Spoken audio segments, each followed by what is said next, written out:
Hello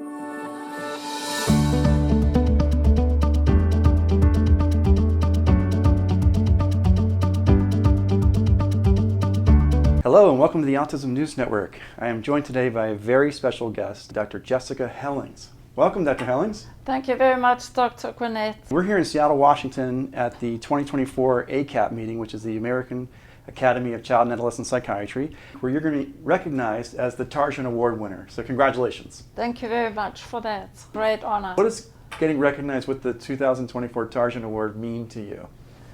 Well, it's a great honor, firstly. I know that George Tarjan was a great advocate and just a great psychiatrist. He was a talented clinician and a great advocate in psychiatry in general.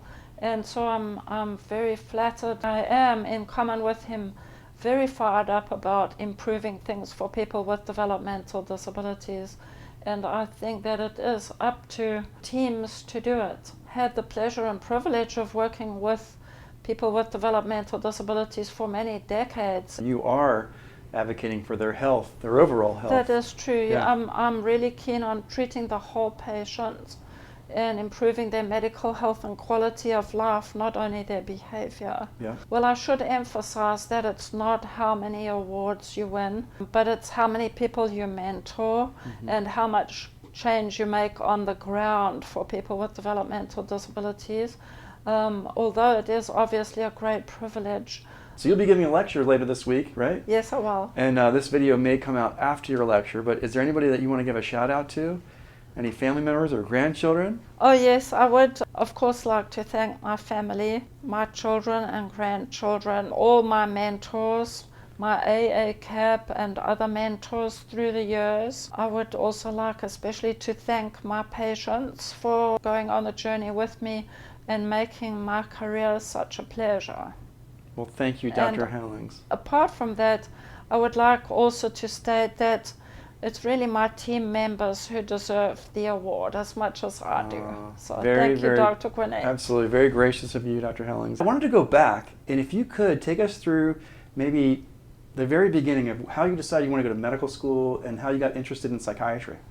I decided to go to medical school and I thought that was a good idea. And so I qualified as a doctor in South Africa at the University of Witwatersrand. After that, I decided that psychiatry would be a good option. I had also been working in family practice and counseling and treating a lot of people with mental health issues. Absolutely, because that's where they present most of the time. All ages. Yeah. And I decided I should consider a psychiatry training so that I actually would know what I was doing in that situation, and I quite enjoyed those patients. So Great. I applied to the psychiatry residency and was accepted. My children essentially grew up in psychiatry, coming to sleep in my on-call room and things like that. So my training was during apartheid psychiatry in South Africa. I was working within a system that I was powerless to change, and we had to treat inpatient political prisoners who were on hunger strike. So the interesting thing is that the chair of the psychiatry department, Dr. George Hart, bent the rules to enable African trainees also to rotate through the all-white Johannesburg hospital. And he simply told them, if a patient refuses to see you because you're not white, simply say that's okay and leave them. So that was just an unbelievable time. That is right. He also insisted that the political prisoners should not be chained to the beds, but they should wear ordinary street clothes and have the same privileges as other patients, even though they had a prison guard in their room at all times. That was very eye-opening to me, how human rights can just get so trampled and people can be powerless to change things. Yeah. And when I was still in South Africa, before I came to America, I was interested in people with developmental disabilities.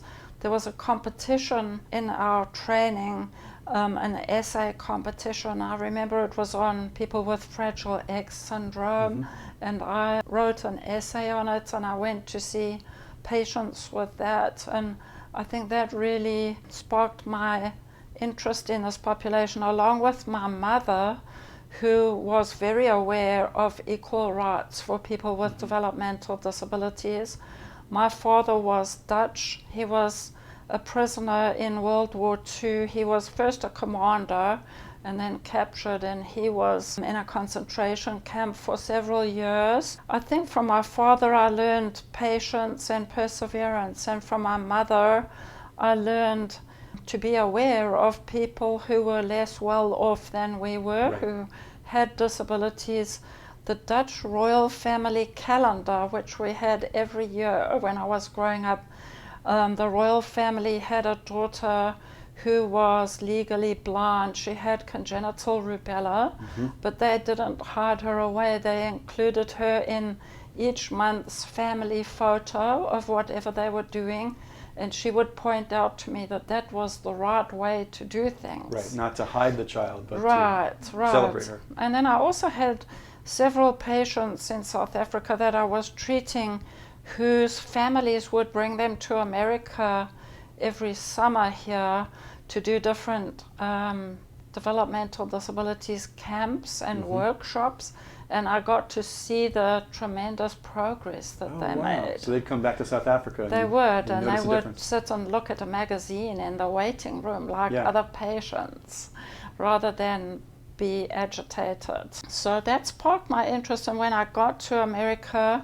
I landed in Kansas, at the University of Kansas, and I had to redo a year of training to become licensed. And then I did the Child Psychiatry Fellowship at the University of Kansas. Decided there, with the help of my mentor, Dr. Elizabeth Pennick, that specializing in developmental disabilities was something I had always wanted to do.